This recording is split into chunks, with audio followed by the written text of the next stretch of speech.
வெண்முரசு. குருதிச்சாரல் 19. வாசிப்பது சந்தீப்.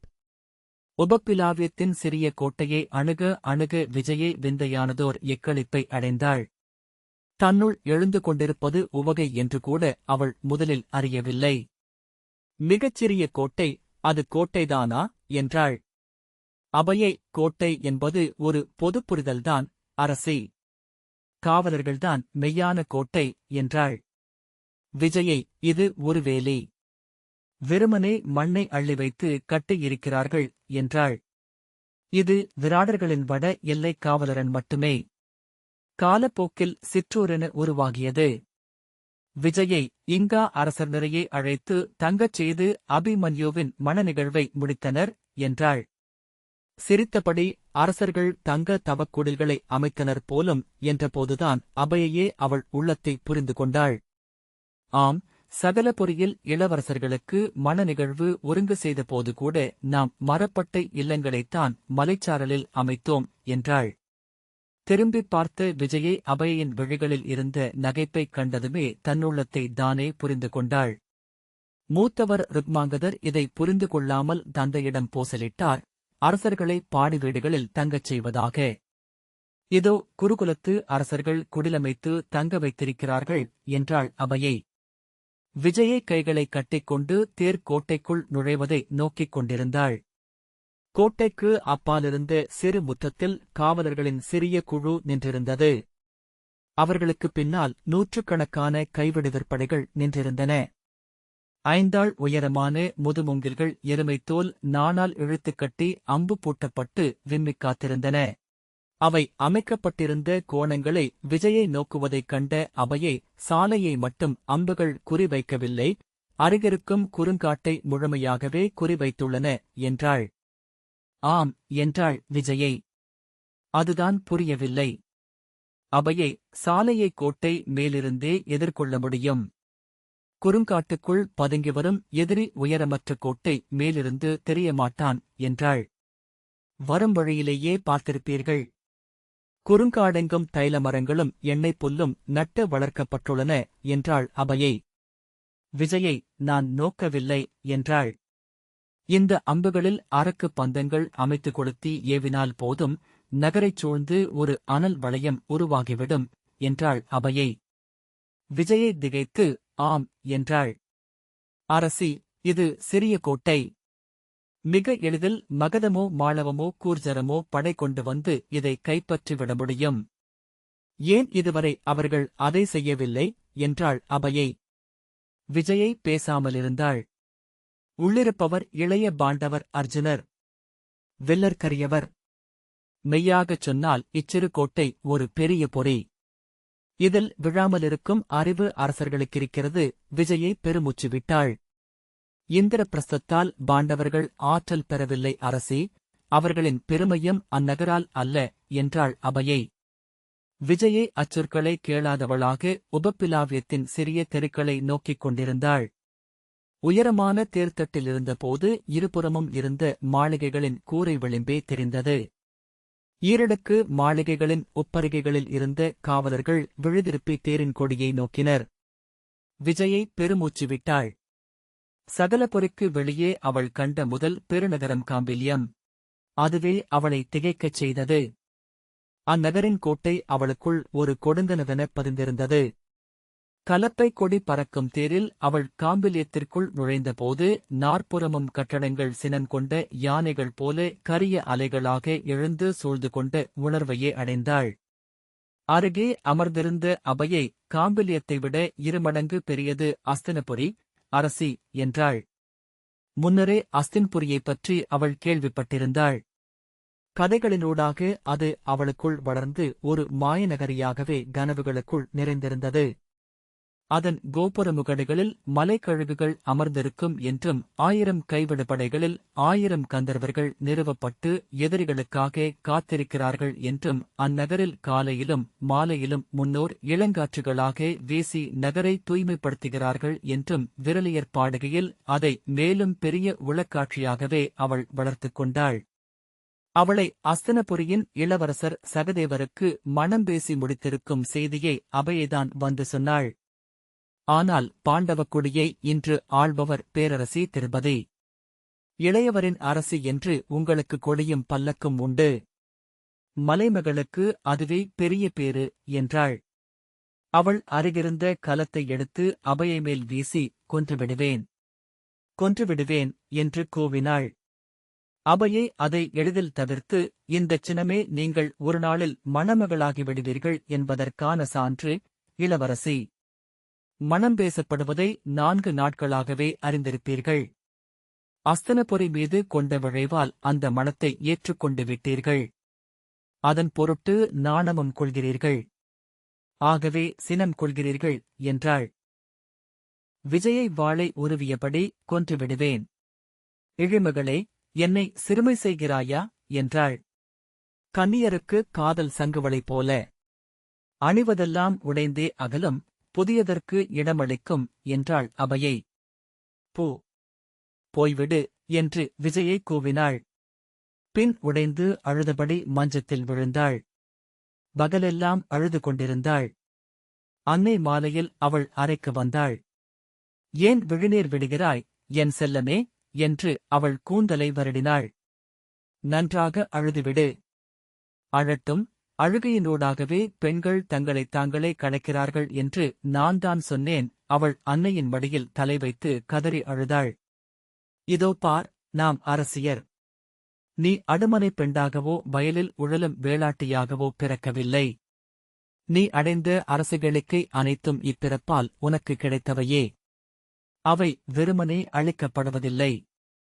ஆணென்றால் களம் நின்று குலம் காக்க வேண்டுமென்ற கடமை உள்ளது. பெண்ணென்றால் குடிபெருக்க வேண்டும் என்பது மூதாதையரின் ஆணை. நாம் கருவறைகளன்றே பிறிதல்ல, எது மதுரத்திற்கு உகந்ததோ அதைச் செய்வதே உன் கடமை. இன்று பாண்டவகுடியுடனான உறவே நமக்கு உகந்தது என எவரும் அறிவர். பால்ஹிகம் சிற்றரசு. அவனோ அதற்கு அரசன் கூட அல்ல. அவ்வெண்ணத்தை ஒழிக. அது நமக்கு நன்றல்ல. பாண்டவர்களின் உறவு நம்மை இங்கே உரம் கொண்டவர்களாக நிறுத்தும். உன் உளத்துயரை நான் அறிவேன். மெய்யே, இது ஓர் அரசியல் பலிபீடம். நீ மட்டுமல்ல, பெண்களெல்லாம் அதில் பலிவிலங்குகளே. ஆனால் அரசியர் பிறந்ததே அவ்வாறு தன்னை பலி கொடுக்கவே என்றாள் அன்னை. அவள் மீண்டும் கதறி அழுதாள். ஆனால் மிக எளிதாக அந்த பாவனையினூடாக கடந்து மறுபக்கம் சென்றாள். தன்னை பலிமகள் என்றும் நாட்டுக்காக தற்கொடை கொடுத்துக் கொண்டவள் என்றும் எண்ணி பின் அதை நம்பினாள். மணநாள் நெருங்குகையில் எண்ணி கன்னம் சிவப்பவளாக ஆகிவிட்டிருந்தாள். எப்போதுமே அவள் சடங்குகளை சலிப்பாகவே பார்த்து வந்திருந்தாள். அரசவையில் முகத்தின் மேல் தலையாடையை இழுத்துவிட்டுக் கொண்டு அரைத்துயிலில் அமர்ந்திருப்பாள். ஆனால் திருமணத்தை ஒட்டிய ஒவ்வொரு சடங்கும் அவளை உளங்கிளறச் செய்து கனவுமயக்கில் நிறுத்தி வைத்தது. மங்கல இசையும் நறுமணங்களும் வண்ணங்களும் இன்சுவையுமாக புலன்களனைத்தும் நிறைந்து வழிந்தன. எண்ணங்கள் நேற்று நாளை இல்லாமல் அன்றில் நின்று நுரைத்தன.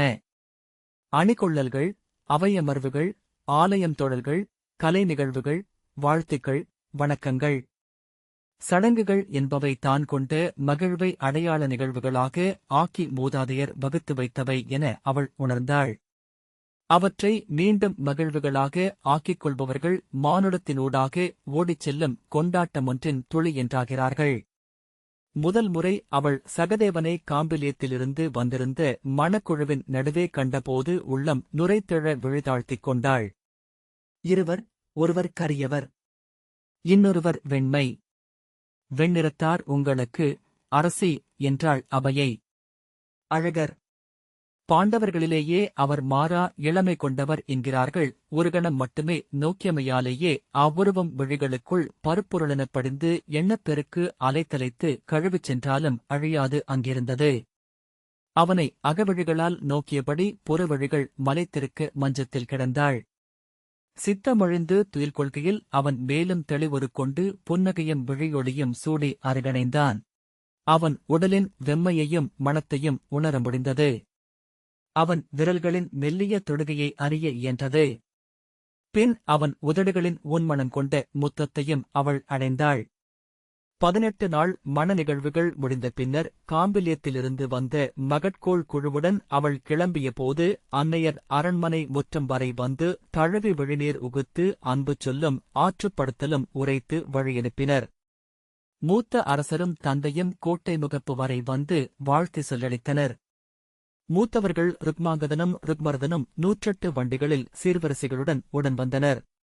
தேரின் பட்டுத்திரைகளை விலக்கி தொடர்ந்து வந்த அந்த வண்டினரைகளை நோக்கிய போது அவள் உளம் பெருகினாள். அருகிருந்த அபயையிடம், இத்தனை சீர்வரிசை தேவையா? சகல பொறியின் கருவூலமே ஒழிந்து உடன் வருவது போலுள்ளது என்றாள். ஆம் அரசி, பெரும்பாலும் கருவூலம் நம்முடன் கிளம்பிவிட்டது என்றாள் அபயை. பின்னர் புன்னகைத்து, ஆனால் தாழ்வில்லை. இன்னும் ஓராண்டுக்குள் அதை ஈட்டிவிட முடியும் என்றாள் அபயை. விஜயை அவள் சொற்களிலிருந்த நஞ்சை உணர்ந்து, ஏன் என்றாள். நேற்று மூத்த அரசர் சுங்க நிலைகளின் மேல் மதுரத்தின் கலப்பை கொடி ஏறுவதைப் பற்றி பேசிக் கொண்டிருந்தார் என்றாள். என்னை வைத்து வணிகம் செய்கிறார்கள் என்கிறாயா என்றாள் விஜயை. ஆம், என்ன ஐயம் என்றாள் அபயை. சினத்துடன் சொல்லெடுத்த பின் விஜயை வாய் நிறுத்திக் கொண்டாள். ஆனால் சற்று நேரத்திலேயே உள்ளம் மீண்டும் திரும்பிக் கொண்டது. ஆம், என்னை வைத்து வணிகம் செய்கிறார்கள். என் மதிப்பு சகலபுரியை விட, மத்ரத்தை விட பெரியது. என் குடியே பெருங்குலமாகும். என் நகரின் கோல் பெருகும். நான் அவர்களுக்கு அருளிய திருமகள். அந்த மிதப்பை அபயை கலைக்கக்கூடும் என்று எண்ணி அதன்பின் காம்பிலியம் வருவதுவரை அவளிடம் ஒரு சொல்லும் பேசவில்லை. நாம் நாளை காலை காம்பிலியத்தை சென்றடைவோம் அரசி என்றாள் அபயை. அவர்களின் தேர்நிறை மலைச்சரிவு பாதையில் இறங்கிக் கொண்டிருந்தது. முன்னால் சென்று கொண்டிருந்த தேர்களில் மின்கதிர் கொடியும் கலப்பை கொடியும் பறந்து கொண்டிருந்தன. ஆம், சொன்னார்கள் என்றாள் விஜயை. அஸ்தனபுரி கதைகளினூடாக நம் உள்ளத்தில் பேருருவம் கொண்டிருக்கும், ஆனால் நேரில் பார்க்கையில் நம் கற்பனைகளை வெல்லும் என்கிறார்கள். அப்போது அந்நகரமே தன் உடைமை என்னும் மாய எண்ணத்தால் அவள் உளமழப் பெற்றாள். ஆம், ஹஸ்தியின் நகரம், பிரதீபரின் நகரம் என்றாள் அபயை. இன்று பாரத வருஷத்தில் அதைவிட பெரிய நகரம் துவாரகை மட்டுமே என்கிறார்கள் என்றாள். அவள் நெஞ்சு கொப்பளிக்க, ஆம், ஆனால் துவாரகை என்ன இருந்தாலும் யாதவபுரி என்றாள் அபயை. ஆனால் அதை அனைவரும் அஞ்சுகிறார்கள். இங்குள்ள அத்தனை அரசு சூழ்தல்களும் துவாரகைக்கு எதிராகவே மையம் கொள்கின்றன. அறிந்திருப்பீர்கள் அரசி, நேற்று முன்னாள் அஸ்தினபுரியின் இளவரசி துச்சளையே சிந்துவின் அரசர் ஜெயத்ரதருக்கு மணமளிக்க முடிவெடுத்திருக்கிறார்கள் என்றாள். அவள் கயிற்றைப் பற்றி ஒளிவிடும் நீர்ப்பரப்பை நோக்கியபடி ஓ என்றாள். சோமதத்தரின் மைந்தர் பூரிசிரவசும் அங்குதான் இருக்கிறார் என்றாள் அபயை. அவள் தலையசைத்தாள். உள்ளம் விம்மி அவளுக்கு விழிநீர் சுரந்தது. எண்ணிய அனைத்தும் என ஒரு சொல் எழுந்தது அகத்தில். ஆம், எண்ணிய அனைத்தும், எண்ணிய அனைத்தும். ஆனால் எண்ணிய அனைத்தும் அவ்வாறு எளிதில் நிகழுமா என்ன? எண்ணிய அனைத்தும் நிகழும் ஒருவர் உண்டா? எண்ணிய அனைத்தும் நிகழ்வது நன்றா? உளம் விலக்கி காம்பிலியத்தின் பெருஞ்சாலையில் சென்று கொண்டிருந்த தேர்களை நோக்கினாள். சாலையின் மேடு பள்ளங்களில் ஏறியமைந்து அவை மெல்லிய கூட்டு நடனம் ஒன்றிலிருந்தன. கொடிகள் அவற்றை வானில் தூக்க முயலும் பறவைகள் போல. காம்பிலியத்தின் கோட்டை அணுகி வருவதைக் கண்டதும் அவள் ஒரு திடுக்கிடலை உணர்ந்தாள். முதலில் அது ஒரு மலைச்சுவர் என்றே எண்ணினாள். அதன் நடுவே கணவாய் ஒன்றுள்ளது போலும் என எண்ணி விழிவிலக்கிய போது அதன்மேல் காவல் மாடங்கள் தெரிந்தன. அது கோட்டை என்று தெரிந்ததும் அபயையின் கைகளை பற்றிக் கொண்டாள். இத்தனை பெரிய கோட்டை என்று நீண்ட நேரத்திற்குப் பின் சொன்னாள். ஆம், அத்தனை பெரிய எதிரிகள் என்றாள் அபயை. ஒரு கணம் கழித்து அச்சொல்லின் பொருள் அவளுக்குள் நுழைந்தது. திடுக்கிட்டவளாக அபயையின் தோளை பற்றிக் கொண்டாள். ஆம் என்றாள். அதன்பின் அவளால் அச்சமின்றி அக்கோட்டையை பார்க்க முடியவில்லை. கோட்டைகளும் பெருநகர்களும் அவளை பதற்றப்படுத்தின. காம்பிலியத்திலிருந்து மறுநாளே துவாரகைக்குச் சென்றபோது அப்பெருநகரின் மாளிகைகள் அறக்கற்படைகள் என வந்து சூழ்ந்து கொண்டதாகவே உணர்ந்தாள். தொலைவிலேயே அக்கோட்டையை பார்ப்பதைத் தவிர்க்க கைகளால் கண்களை மூடிக்கொண்டாள். புற்று வளர்வது போல நகரங்கள் வளர்கின்றன என்று அவளுக்குத் தோன்றியது. சிறுசிதல் பெருக்கென மக்கள் பிறந்திறந்து அதை அவர்கள் எழுப்பிக் கொண்டே இருக்கிறார்கள். இந்திரபிரஸ்தம் அவளுக்கு நகரென்றே தோன்றவில்லை. அது மலைமுடிகளின் சூழ்கை. மானுடரை ஒரு பொருட்டெனக் கருதாதவை மலைகள். உபப்பிலாவியத்தின் மக்களை விஜயை திரைச்சீலையினூடாக நோக்கிக் கொண்டிருந்தாள். அவர்கள் அவள் தேரிலிருந்த கலப்பைக் கொடியை பார்த்துவிட்டிருந்தார்கள். உணர்வில்லாத விழிகளுடன் அதை நோக்கி நின்றனர். அவள் காவலரின் விழிகளை நோக்கினாள். அவற்றிலும் அதே உணர்வின்மை. திரையை மூடிவிட்டு மாத்திரம் அஸ்தினபுரியுடன் சேர்ந்து கொண்டதை இவர்கள் அறிவார்களா என்றாள். உறுதியாக அறிந்திருப்பார்கள், அரசி. பொதுவாக இத்தகைய தருணங்களில் மக்கள் அரசுச் செய்திகளை அறிய மிகுந்த ஆவல் கொண்டிருப்பார்கள். விஜயை மீண்டும் வெளியே பார்த்துவிட்டு, ஆனால் அவர்கள் அரசுச் செய்திகளை எப்படி அறிய முடியும் என்றாள். அபையை ஒருவராக அவர்கள் அறிவது சிறிதே. ஆனால் ஒரு நகர் என்பது பல்லாயிரம் பேர் சேர்ந்த பேருள்ளம். அதற்கு செவியும் கண்ணும் நாவும் பல்லாயிரம் மடங்கு. ஊசி விழும் ஒலியையும் அது கேட்கும். விழியசைவில் எண்ணங்களை படித்தெடுக்கும் என்றாள் அபையை. அரசி, மக்களிடமிருந்து எதையும் மெய்யாகவே மறைக்கவியலாது. மறைப்பதற்கு வழி ஒன்றே, மக்கள் விரும்புவதொன்றை அவர்களுக்கு அளித்தல். அதைக் கொண்டு மெய்யை மறைத்தல். அவர்களே அதை பெருக்கிக் கொள்வார்கள். நீ அரசவைகளில் அமர வேண்டியவள் என்றாள் விஜயை. நினைவறிந்த நாள் முதலே நான் அரசவைகளில்தானே இருக்கிறேன். எந்தப் பக்கமும் நிற்காதவளென்பதனால் மேலும் கற்கிறேன் என்றாள் அபையை. விஜயை, இவர்கள் என்ன நினைக்கிறார்கள் என்னைப் பற்றி என்றாள்.